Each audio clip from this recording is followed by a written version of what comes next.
So what Padraic has kindly agreed to do is give us a demonstration of the Xpel Paint Protection Film. I'm going to scratch this up a little bit. This panel's got PPF on it. And then what, you're going to show us the self-healing properties? Yeah, no, this is really rough, and this is purely for demonstration purposes, so you can see where the film is wrapped around, obviously with pre-cut kits that are plotted off in-house here for each car individually. There's cut sections, all relief cuts here, so you don't have this. This is just what makes it easier for me to replace these panels. But yeah, so it's a polyurethane film, goes over your car, it's optically clear. This isn't even a great section, this is just waste material that was used, that was a bit defective.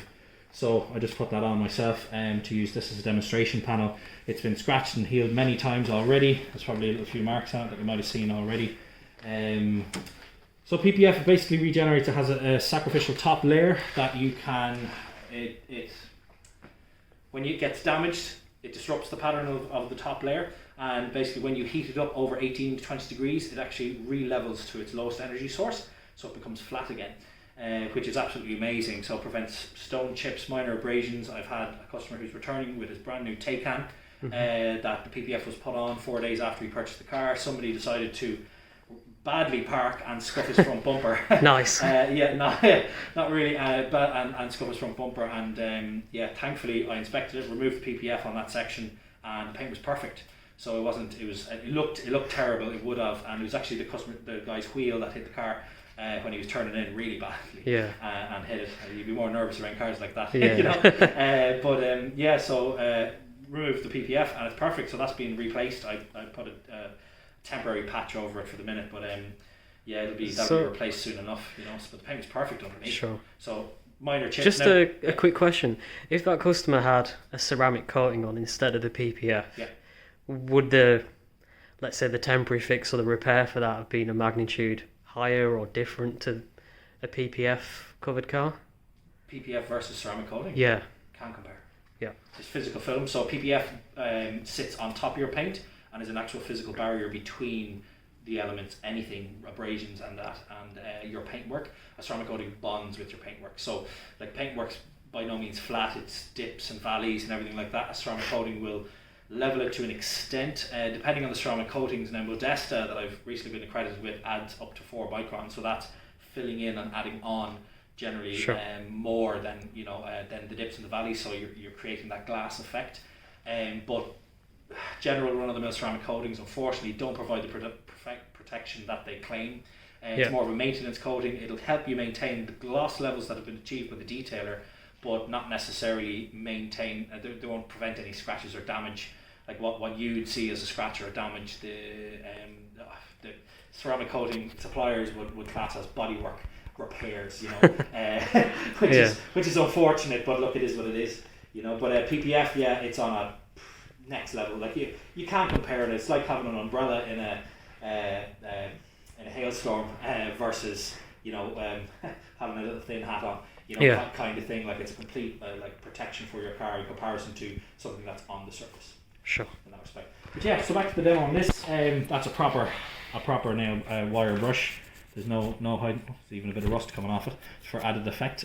Sure. So that's a proper brush. So once you can see that light there, I'm going to scratch this panel. So I'm not going to talk because it's nice to hear this. Not nice for me. No, definitely not nice. So as you can see, that's properly scratched. There's no way that's not coming out. As a detailer, that would require, you know, a couple of sanding layers, different grades of sanding, 2 to 3 to 4 stage machine polishing correction. To do that, you'd easily remove, you know, 15 to 20 microns to remove that kind of damage from paintwork. But that's not in the paintwork, it's in the film. So that's that top layer. So with add a bit of heat, you can also do this with a kettle. Well, I wouldn't recommend taking boiling water from a kettle now. It's always from a glass or mug that the boiling water has come from. But anything over 20 degrees, under 70, kind of, you don't want to take a boiling kettle to this. You know, it'll either you can technically not boiling, but really hot. But it's better to always give it some time to cool down. So get some funny looks from your neighbours. Yeah. But even just a heat gun. And over with a bit of time, once you can see that. Yeah. Wow. Damage literally is done completely. Now that won't come back at all. It's gone forever. It's not just warmed up the panel. Like some ceramic coating companies, they're advertising self-healing capabilities. Okay. I've used them. I have them. I continue to use it, but I don't advertise that because what actually happens is the ceramic coating is just expanding the paint, and it doesn't actually. It's like when it comes back to its cold temperature again, which is Ireland, it'll actually. Most of the damage will remain in it again, you know. Sure. What we could also do, which I only did with you the other day, the screwdriver test, which is there's a nice point on that. Now I'm not going to puncture the surface, but I'm going to give it an idea of, you know, what you can actually remove. I'm hoping most of these will come out. If they don't, they don't.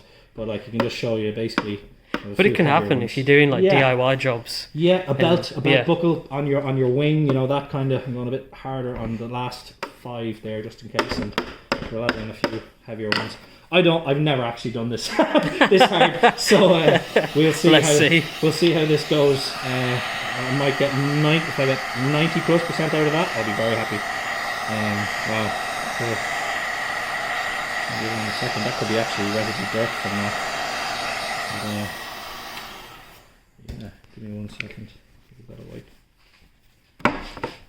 Oh yeah, there we go. Just a bit of dirt off the screwdriver. Yeah. I mean, tiny little mark, but yeah. I mean, if you were an owner, you'd be happy with that. Well, you're right. Someone attacking your car with a screwdriver. Yeah. And realistically, you're focused on one spot particularly. Yeah. Exactly where it was damaged. If that was one small section, you know, realistically, you probably wouldn't ever see it again. Yeah. You know? And just for complete transparency, do I get any commission off you for talking about PPF? Absolutely. You'll be looked after for your next job. What you're trying to say is no.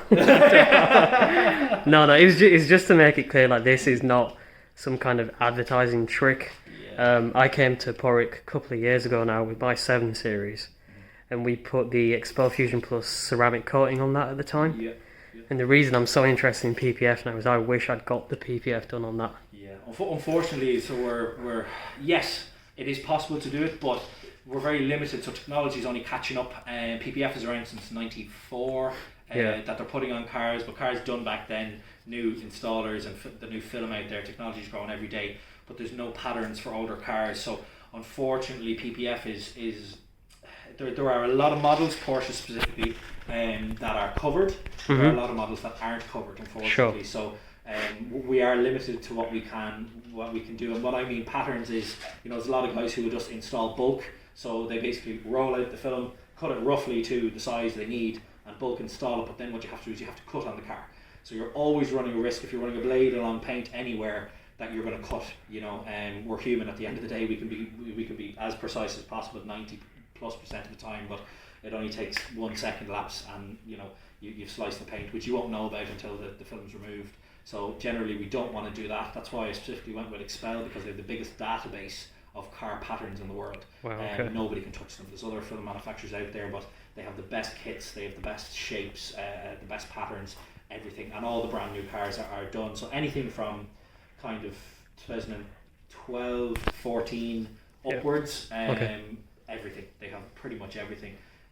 But from kind of then below, yes, there are a lot of patterns. There's a lot of supercut kits. As I said, Porsches are generally covered for many years, but we can do bespoke patterns as well on request. It works out a good bit more expensive because you have to template it, cut it off the car, fit it. You know, if it's not perfect, remove it, cut it. You know, all that kind of stuff. So you'd expect with anything bespoke? Yes, yeah, of course, absolutely. But yeah, the plotter we have in house here is a big investment, but same thing. Like if you're going to do it right. Yeah. You know, that's what we're doing. So what should someone do if they want to get a price off you for running work, or price for getting PPF put on the car? An assessment is always the best thing. So like if you don't have time to come up, I can talk generally prices depending on condition, but unfortunately what happens a lot of the time, as you've known yourself, the truth booth, as which I like to call the detail bay in there. So only after an assessment and a wash, like I can bring some lights in, we can walk around the car and we can actually see the true paint condition. There might be some things that loving eyes don't see, that I'd be more than willing to point out to the detriment of myself sometimes. But look, the truth hurts sometimes. But if you want to know what the story is with the car, I'll tell you. Sometimes, you know, if you don't want to know, by all means tell me. I'll always ask, you know, do you want to know if there's paint work done, or do you want to know if there's any kind of damage previously done that's been repaired that wasn't great. If there's anything we can do about it, we can generally assess that. We've had 6-month-old cars, full sides been resprayed, that customers have paid in excess of 100,000 for, that they didn't know, that the dealership didn't know about, that was investigated further, from cars that are, you know, I have an Integra in there at the moment that, you know, it's 18 years old and it's only had one bit of paintwork done, you know, that we've been able to rectify, which is amazing when we could do that. But sorry, assessments are key. If you want to book in, if there's anything you want to know about your car, an assessment, call, a chat. I'm more than happy to talk to anybody about their car and about detailing. I can give general ballpark figures, but you know, how much is all dependent on your car. It all depends on the work that needs to be done. You know, as I said, on the way over here, I had a 5,000 kilometer Carrera 4S that came in. He wanted PPF on the front end. The car was too far gone.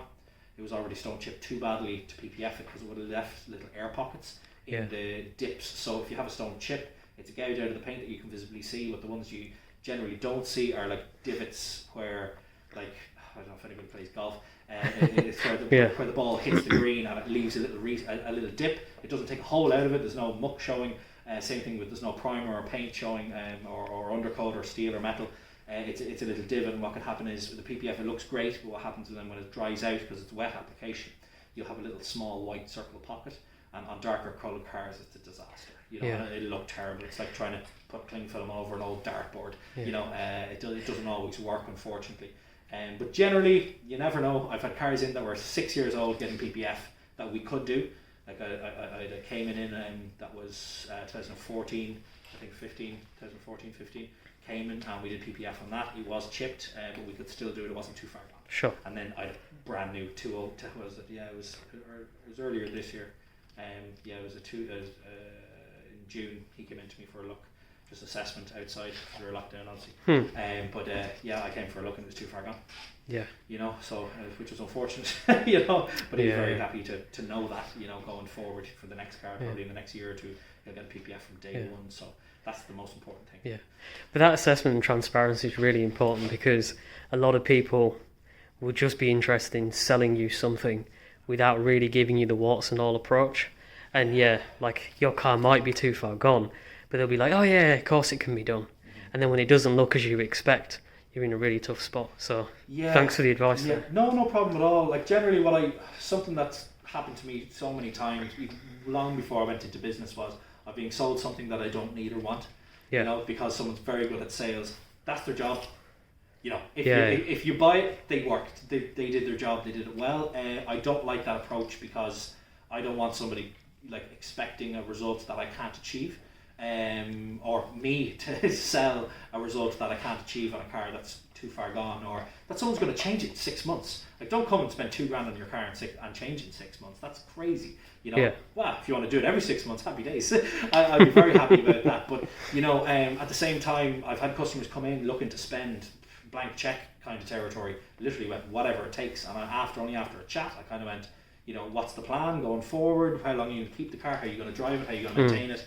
And then they kind of realised, okay, this is crazy, you know. So I'll just they only end up spending, you know, 600-700 euros on a one-step enhancement detail and a very light coating, rather than going full-on ceramic high-end stuff, because it didn't warrant it, or they were changing the car, or it needed a bit of body work, so they want to get that done first. So, but they're, you know, waiting for a budget for that, and you know, so it's always what's best for you and your car and the future with it, and the maintenance, rather than just going for the hard sell all the time. Brilliant. You know? Yeah, of course. So definitely. But listen, it's late in the day. I'm going to let you shoot off. Really appreciate that demo, for giving advice to everybody watching. Cheers, Padraic. Thank you.